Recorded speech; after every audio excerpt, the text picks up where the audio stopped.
ये अलीगढ़ मुस्लिम यूनिवर्सिटी की हिस्ट्री में ये पहली बार हड़ताल है।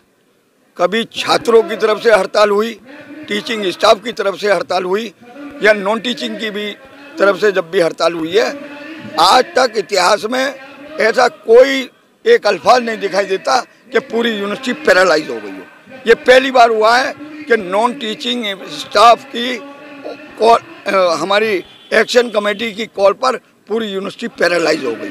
कौन से डिपार्टमेंट? कोई डिपार्टमेंट ऐसा नहीं है। टेलीफोन डिपार्टमेंट पूरा बंद, लाइब्रेरी बंद, आपका पूरा लैंड एंड गार्डन बंद, कंजरवेंसी बंद, सारे हॉल्स के डाइनिंग हॉल और किचन बंद। ये इतिहास में पहली बार हुआ है। मेडिकल में हमने ओपीडी और बाकी जो विभाग हैं वो बंद करे हैं। सिर्फ हमने जो जो पेशेंट हमारे एडमिट थे उनके जो खाने की व्यवस्था किचन से होती है उसे छोड़ा था, ब्लड बैंक को छोड़ा था और हमने अपने वार्डों को छोड़ा था, चूँकि वहाँ सीसीयू, एचजीयू, सीसीडब्ल्यू, आईसीयू, चूँकि वहाँ पर मरीज भर्ती हैं ऑलरेडी, उनकी परेशानियों को देखते हुए और यूनिवर्सिटी प्रशासन और जिला प्रशासन की आह्वान पर हमने वो सिर्फ इन पेशेंट वालों को छोड़ा है। क्या हड़ताल की वजह है? हड़ताल की वजह यह है कि पिछले 22 महीने से ये कान में शीशा पिघलाए बैठे हुए हैं। जो काम इन्हें करने हैं वो तो ये कर नहीं रहे और जो नहीं करने हैं वो ये कर रहे हैं। सरकार की तरफ से कोई निर्देश नहीं है, कोई एक ऑर्डर ये अपना नहीं दिखा सकते आज तक। हम बार बार इनसे कह रहे हैं कि हमें तुम वो आदेश दिखाओ जिसमें हमारे अलाउंसेस तुमने भत्ते रोके हैं पिछले 12 महीने से, वो तुम हमें दिखाओ। इस सब का जिम्मेदार फाइनेंस ऑफिसर और रजिस्ट्रार, लेकिन घर का मुखिया गूंगा बहरा है, वो कोई बात सुनने को तैयार नहीं है। फर्दर लाइन ऑफ एक्शन हमारा हड़ताल चल रही है।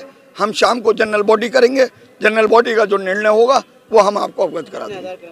हमारी 10 डिमांड हैं जो हमारे कमेटी के लोग हैं और जो साथीगढ़ हैं, और लगभग आज 48वां दिन है, लेकिन जहाँ के आला अधिकारी हैं वो किसी भी तरीके के लिए सुनने की तैयार नहीं है और इसीलिए हमने यहाँ स्ट्राइक रखी। पूरा एएमयू बंद है, मेडिकल कॉलेज इमरजेंसी को छोड़ के। ये हमारे कोई शौक नहीं है, ये हमारे साथ एक मजबूरी है। ये जो हड़ताल हमने आज करी है क्योंकि हमारे 1 साल से ही हमारे साथ में मसला चल रहा है और पूरे 1 साल से ये अंदर बैठी एडमिनिस्ट्रेशन हमारे लिए कोई भी एक फेवरेबल रिजल्ट नहीं निकाल के ला पाई है।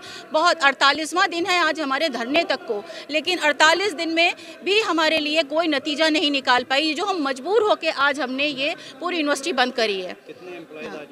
यहाँ पे अराउंड 5-6 हज़ार एम्प्लॉयज़ हैं जो पीड़ित हैं। खैर उसमें कुछ परमानेंट साथी भी हैं जो हमारा दर्द महसूस कर रहे हैं। मैं 18 साल से जॉब कर रही हूँ यहाँ पे। 2006 फिजिक्स डिपार्टमेंट में हूँ मैं। 2006 से मैंने स्टार्ट करी थी। 15 पे जो है एडहॉक पर आए थे और मतलब कोई रीज़न नहीं है और मिल रहे थे अलाउंसेस, उसके बाद कट क्यों करे गए हैं